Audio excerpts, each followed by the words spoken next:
going on, guys? Welcome to another episode of the Reachin and Teachin podcast. Here is my co-host today, Joel Lopez. What is going on, my guy? What up? Bro. What up? Y'all see the set behind us right now. You feeling it? Yeah, I'm not gonna lie. See, I'm just trying to contain the excitement.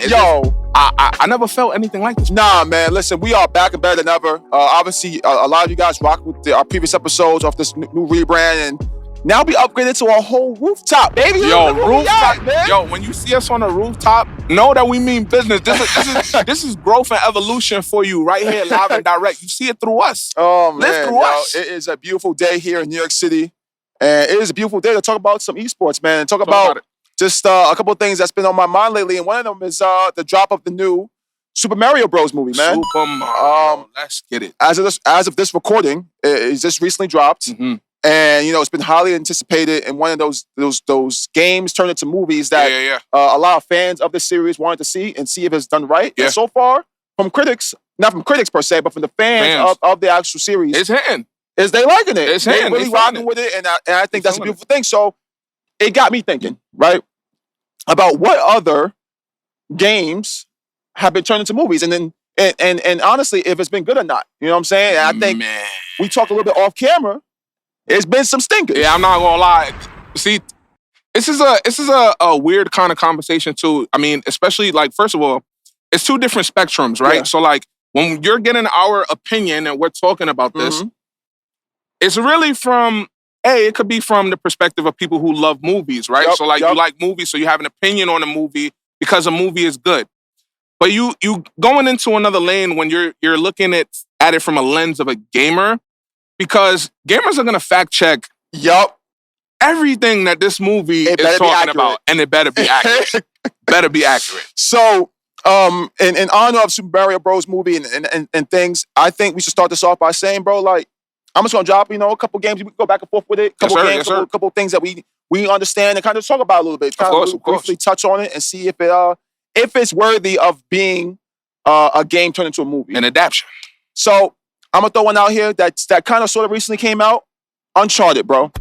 So for those of you who actually followed the series, the way. What's up?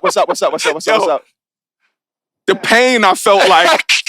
you know it's real. I couldn't hide it. I know it's real, bro. Just the energy. But continue. I just gotta let you know I'm on it. I already see where this is going. So for those of you who, I'm sure a lot of you who are watching and listening have heard of the series Uncharted. Stars Drake as this opportunistic adventurer, kind of almost like on the Indiana Jones type of vibe, just for like the newer generation. Yeah, of course. And it's been a staple for PlayStation since 2007. Well, I'm not gonna lie, Uncharted. It had to be 15 years. Who developed that? Naughty Dog, bro. They've been in the game for a minute. Yeah. Shout out to Naughty Dog. Shout out to Naughty Dog, and I think for obviously fans, I mentioned before about Super Mario Bros. I mean, there are some dedicated hardcore fans. Because that was always a staple for PlayStation. When you look at PlayStation, there were certain games that you were associated with the console itself. Of course. And Uncharted became that, right? And recently they dropped the movie. I believe it was last year, if I'm not mistaken. I think it was recent couple joints. Yeah, within the last 3 years, for sure. It's close. And it starred Mark Wahlberg and Tom Holland. Tom Holland, who is obviously the current generation Spider-Man. And look, you know what? It looked like he wanted to make it sound really good at first, and then just that pause of shame, like, Nah, so I'll say this, right? It wasn't bad. I just feel like they kind of missed on the casting a bit because Tom Holland as like the Drake of the movie. You don't think that was really hitting the character? It didn't hit because the reason why Tom Holland works for Spider-Man is he has a young face. He looks young, even though he's like grown man. I think he's like almost 30 or pushing 30. Right. Drake was like a man, like the little stubble, he was kind of athletically built.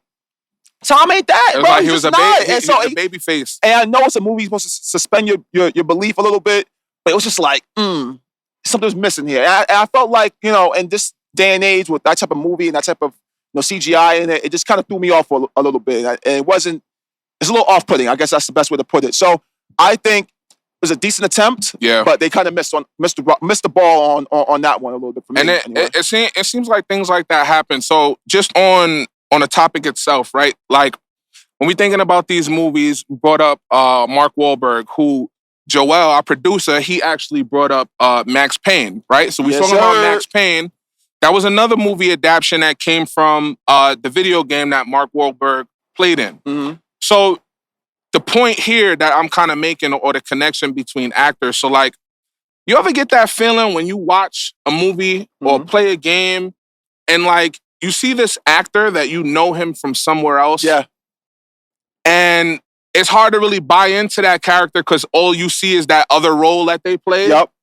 So like, this is one of them things, right? So like, you have this really top movie, and some people may not mind it, but it's like maybe somebody who watches that movie only sees Max Payne or only sees this character from another movie. So I think movies do sometimes have a difficulty casting roles for movies, especially big names like Tom Holland, who's playing the MCU Spider-Man. Currently, like it's real recent. Like so, like you're Nathan Drake and you're Peter Parker. It's like it's hard right to now. really identify. I can't see you as nothing else but Peter Parker. It's rough. So I can definitely see how that could also be something that's a bit off-putting. And to that effect, Joy, GoldenEye. So Pierce Brosnan. So that's a good point, right? So that's a great point. Pierce Brosnan is one of my favorites because I'm a James Bond fanatic. My dad was a fan growing up with Sean Connery. Crazy. Now you talking. OGs, now you talking. You know what I'm saying? So no one doubt my James Bond fandom, baby. I'm out here, bro. Watch them all, baby. You just ready with the knowledge. And shout out to Daniel Craig for doing an amazing job on the last, 4 or 5 films. He did. But when growing up in the 90s, like Pierce Brosnan was James Bond. He was the face of the game, GoldenEye, the game. And it's hard to look at him, right, and see anything else but that. So when Daniel Craig even got put on, it was like, where's Pierce? Yeah, where's my guy? Yeah. So he had to work his ass off to kind of get to the point where like that's forgotten, right? And I think in gaming terms, right, like when now it's a little bit different, right? Because it was a movie first, then the game came out afterwards. So they had a little bit of a leeway there to kind of play around and have some fun. But one game I will say that like it's difficulty for people to kind of like take themselves out of it in terms of like an actress or actor playing the role is Tomb Raider. When you look at Tomb Raider, right? Classic game, classic game, right? And PlayStation got a lot of staples from that era, bro. Come on, B. That's another episode, but that's crazy. So for me, growing up, Tomb Raider was always Angelina Jolie, right? And even when the game came out, they built the model base, clunky as hell, but they built it around it being her and her likeness, right? Yes. And I believe she did some voiceover work as well for the game as well. So that's another game where it's like, like anyone else, if they redid it, right? If they say they want to redo a Tomb Raider movie or whatever the case is, it's going to be hard for that actress to play that part. To not see who's supposed to be in that role. You know what I'm saying? I feel like it's tough, man. It's tough. No, I feel like. I mean, there's really a lot. When we think about these topics, there's really a lot to talk about, right? Yeah. So, but I have to get mines off with this. Go ahead, man. Go ahead. And to all my survival horror fans, this one is for you. I'm going to dedicate this to you because I know that I'm not the only one that feels this way. Resident Evil, bro. Woo, I knew it. Talk to him. Resident Evil. Now, let me tell y'all something. When y'all take a AAA title, another staple of PlayStation, your PlayStation is hitting in this one. I ain't gonna lie, Sony is going crazy. Y'all got it with this one. When y'all take a title like that, bro, that's just been cemented in gaming lore. I'm talking about people who don't play Resident Evil or don't play horror games know about That's the go-to horror game. That is the experience that people think about when it comes to survival horror and just that genre of gaming. So like, it's cemented. Like they're up there. So now you take the movie, which you have in my Uncharted moment right now. So let me start off by saying this. This main this Alice person, who I'm not gonna spoil anything. So for what they are, the movies contain action. There's a lot of great scenes. There's great things about them. Yeah. But the thing about this movie, like Resident Evil in general and other movies like it that adapt these different medias from different sources, is sometimes you lose sight of the source material. Yeah. Right? So changing characters, changing names, changing locations, changing events. You're free to do these things in movies. Like, of course, you want to make it different and new. We got to understand, you also put the name of the source material on this product. So when you have a character like Leon, who made his first appearance in the Resident Evil franchise in movie 2, But then watch the series of movies and you don't see Leon till like the 4th or 5th movie. And yet he still seems like a side character. Bro, it's like, what are we doing? So in that kind of aspect, movies like that, we have to do a better job of sticking to the source material, I think. There's nothing wrong with straying away from it. But if you're going to go so far as to not include the elements that people love or are paying to see the live action of, then honestly, call it something else. Yeah. You know what I'm saying? Same thing happened with Devil May Cry. A lot of fans may not know this. Devil May Cry, when it was first being developed, was developed as a Resident Evil game. Really? It was like a spin-off It was almost? supposed to be a spin-off or some kind of adaptation of Resident Evil. As the development of the game started going and going, they started to realize that, hey, we're kind of a little bit, we're straying a little bit far away from what we initially planned on doing. Yeah. Resident Evil, whatever it was, then became Devil May Cry. You know what I'm saying? So I think that was a great thing because you created another entity that is extremely strong in the gaming space. They're certified in the space as well. Like at this point, in their fandom, it's certified. So I get that though. I think you have to, because you have to toe that line. It's a balance act. When you're dealing with, we talked at the top of the show, when you're dealing with fans of the actual series and then fans of movies in general, you have to appease both, right? It's like the same thing with books.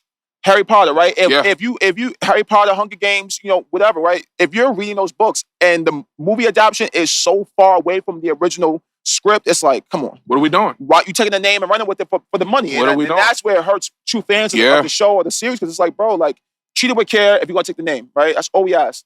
And so when you're dealing with games and video games in general, like, that's what we expect. Have that same respect for the actual series, because if it came before the movie, bro, you got to treat it right. Nah, man. I mean, and I can really foresee like a person really losing faith in that form of media, right? Yeah. Because there's an expectation, right? You can make a product and you can make a product really good. And I don't think that we'll take things away from that because you guys came out and y'all did a great job with whatever it is. But at the same time, there are diehard fans. There is a audience that you want to capture, but then also it's an audience that you're kind of using their community in order to draw in those views, those ratings, those ticket purchases, whatever it is. So I really think that their opinion is really what's going to carry it, especially if you're doing things based off of things that they truly love, and they're spending the money on it. They're what made it popular. They're what's making it as big as it is. They showing out, man. And so I think at that point, again, you got to show respect to that fan base, because they are the ones kind of really driving they're the driving force for the entire project that you base this thing off of. So I definitely feel your pain on that, on the Resident Evil side, and I think like even this. Let's talk about it. So like even this. All right, so the Sonic the Hedgehog, bro. Shout out to the blue blur, man. First of all, Sonic is one of my favorite video game mascots of all time. Yeah. That was Sega's answer to Mario back in the days. You know what I'm saying? Somebody to really compete. What an answer. And they dropped a movie, right? Yeah. They did a movie adaptation. This is a couple 2018. 2018. Okay. 2 sequels, a third one already happening. So it's big. Shout out to the franchise, because for me, I love the movie. Yeah. I love it. What did you love though? Now. When the movie first was announced and teased and trailers started to surface. Social, yep. And Joel, I'm not gonna lie. Put it on the screen. Once I put it on the screen, bro. Sonic's design. Let's take a look at, let's take a look at the way he looks now. Put it up somewhere, right? This is how he looks now, current. This was how he looked in the movies, and we loved it, right? They did great. Beautiful. It did not start off like this, guys. Show that first illustration of what that looked like. What is this, bro? Woo! Look at that. What is this, bro? I know y'all see it. I know y'all see it on the screen right now. And now, is that Sonic? Can you tell me that's Sonic when you looked at that first picture? Like, it was a rat, bro. A blue rat. Y'all doing practicing with shit, the hair dyes or something. What is that? I can see on the screen right now. I think it looks so crazy. What is that? Why is his nose perked up? So to the point, it was so bad, and it was It was an so uproar for heavily fans everywhere. scrutinized by the Yeah. fans, including myself, who was absolutely appalled that they could even You had the think nerve to drop to even this. show that. Now y'all telling me that the fans had to tell y'all that this was a bad idea? Someone on the No team one on the team, bro. had to say, you know what, bro? If we trying to make Sonic, This ain't it, cuz. I don't know if that's Sonic. Now don't get me wrong, there's similarities between the new version and the old version, I guess. Yeah. But Slight, though. this was one of those moments where they took creative freedoms to extreme. Yeah. And created a character that fans who love this character and respect this character, and this character means so much to them. Yeah. Could not get behind it, bro. To the point where the studio said, Paramount, whoever it was that came out tweeting and said, we heard you guys loud and clear. And first of all, studios don't respond really to backlash. Nope. So the fact that they came out and said, we heard you guys loud and clear, the design is not to your expectations, and they pushed the movie back to the following year to make sure that they nailed that redesign, and then came out with something that is now going strong in the media space in terms of movies and that kind of content.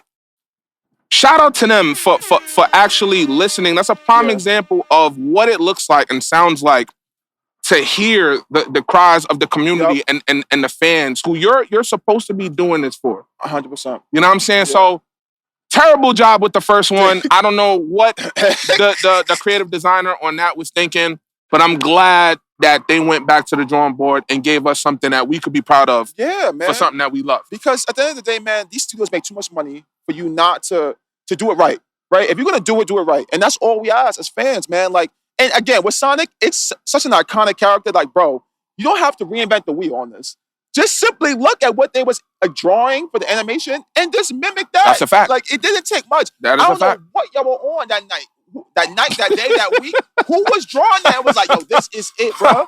Y'all wasn't being lazy, bro. I ain't gonna hold y'all. Y'all was being lazy. Think no one's gonna know this. Like, yo, this is Sonic. We'll take it. But everyone But that also leads into the other adaptation that recently dropped with, I believe, Ryan Reynolds, Pikachu, right? Ah, yes. And so, as we kind of go through this, I'll kind of do a little bit of quick hitters here and kind of get your thoughts on both fast.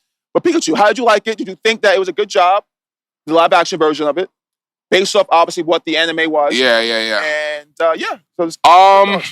So the movie was cool. I think it was great for them to bring some of those, creatures that we've loved and grown up with to life and kind of see them in a different light. Was it the one that fans were waiting for? I really don't know if I could co-sign that. I mean, if you think about it, so their first live action movie, right? It was based on the Pokemon media, but it was also based on a Detective Pikachu game that was for the DS. Yeah. Which the game itself, and this includes me, it was a little weird. It wasn't a typical kind of Pokemon game. I never played the person, but from what I understand, doing research on it, like from the fan perspective, it wasn't one of those games that was heralded, right? It wasn't, it was an adaptation. It was a spinoff that wasn't really catching on with most of the true fans of the series. So but I think though it was a good. Again, I don't fault them for attempting things like this and go outside the box, right? Because again, Pokemon itself, right, is such a tough one to kind of nail, right? Especially a live action version. It's a huge thing of Pokemon, right? Like that's wild. But they're spin on it, with the comedy and the Pikachu being a live action detective. It was fun. I think it was a fun movie. Fair enough. It wasn't a true representation of the Die Hard series. Yes, it wasn't. It wasn't at all. I'll give them that. And I don't think they took it as such, right? I don't think they promoted it as such, which is great.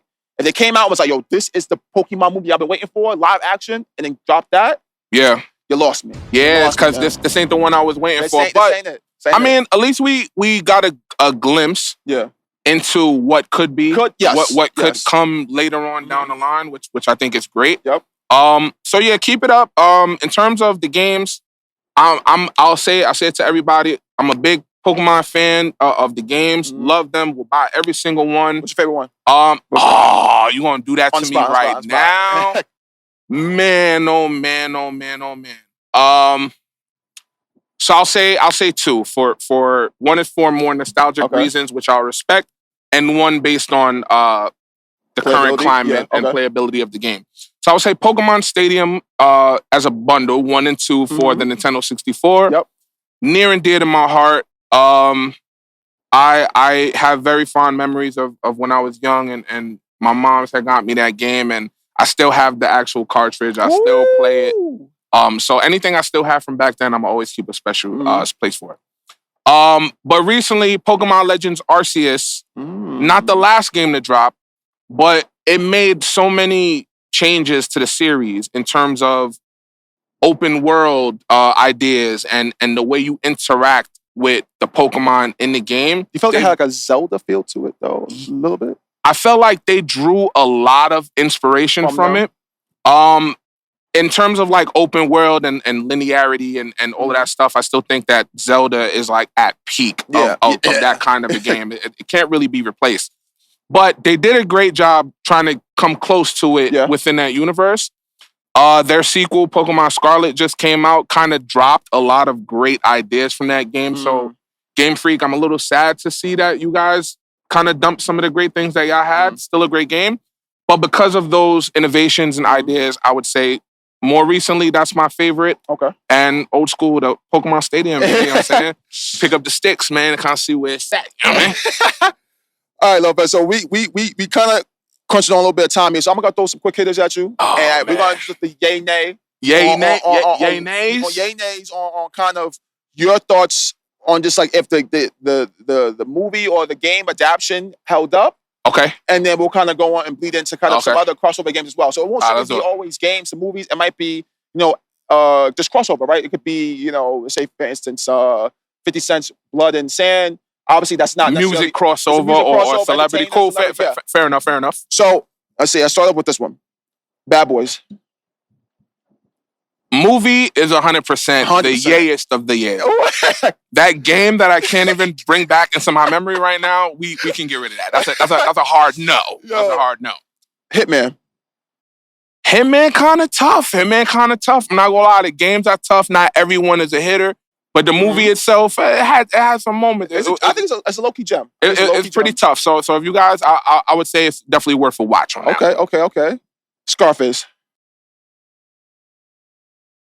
First of all, one of my top 5 favorite movies of all time in history. Talk to him about it, of all time. My man's out there. Do not watch it. My man Manolo got done greasy, but it's all right. Yeah. We won't talk about that here. The game adaptation, very interesting. Definitely went in a further direction past the movies because all of the game's events take place after where the movie ends off. Yeah. And I think they just did a great job. Like, it was fun to play. Did it have hiccups? Yeah. Of course, every game does. But I think for the time and the era when that came out, competing with Grand Theft Auto and other games like that. I was going to say, it kind of drew a lot of inspiration from Grand Theft Auto in that world and being Miami and just, So I feel like they tried their best for the time being, but it was a nice one-off, right? And I'm going to say, yays to both. All right. We can hit yays on both of those. Fire. So we're going to go another classic. Def Jam Fight for New York, or the Def Jam series. For those of you who don't know, obviously, because I know this game has been out of commission for a while, the Def Jam series followed a lot of Def Jam artists and just, crossover between, Busta Rhymes, you had Redman, Method Man, legendary, Fat Joe, legendary, Ice-T, you know what I'm saying? Legendary. Like, all these guys. So, man, yay, nay, man. Yep, that got to be a yay, man. We got to keep that. We got to bring that back, people. We're waiting for Def Jam. Was it EA? I think it might have been EA that did that. Yeah, fact check that. But yes, bring that back. That is a game that the streets need right now. It was EA. Especially shout out to all of the artists and the musicians who sadly we have lost, and can't be here today to even witness something like that being made. But put them in the games, man. But a game like that though could preserve their legacy, right? I think that's why I think games are so important and meaningful to just the pop culture more in general. Because I think a lot of fans who are younger, like our fans right now, who are 12, 13, 15 years old, who They didn't get a chance to Yeah, play yeah. a game like that. Or, they obviously 100%. it's rated R or rated M for mature. So for them, like giving those spotlights to those artists who we lost over time or just haven't been given their flowers, I think it's good to have a game like that. So please, EA, if you're hearing us, One more. if you're watching right now, One more. bring us back. Fight. It could be fight for New York, fight for LA. It could be anything, bro. I want to see Snoop. Snoop Dogg was in that. Yeah. Come on. Come on, A bro. lot of new artists I want to see too. Come I ain't gonna lie. on, man. All right, so what else we got up here? We got the Warriors. Bro, that's yes. All the way from the movie, which is a cult classic. We already know 100%. Cannot be replaced. The game did an amazing job bringing that For to the life. time, it was ahead of its time, bro. Way ahead of its time. Open world aspect for it being 04, 05, right? And having a pretty accurate description of what New York was like in it was basically the 70s. Yeah. Come on, man. Like, I was riding them trains like, damn. I was like, Mom, Dad, this is your at? These trains are dangerous, bro. Bugged out. Bugged out. Y'all out here going to school on these? That's the one. No. But that's the one. That a definite yay to the Warriors. Okay. 100%. What else we got? Joel, you got any ones? I mean, this is classic Star Wars. I know that's a yay. You know what I'm saying? I know there's a bunch of games that's a yay, but I'm trying to find ones that's like. Let's get one more. Let's get one more. All right, Joel, you get the last one. Last one.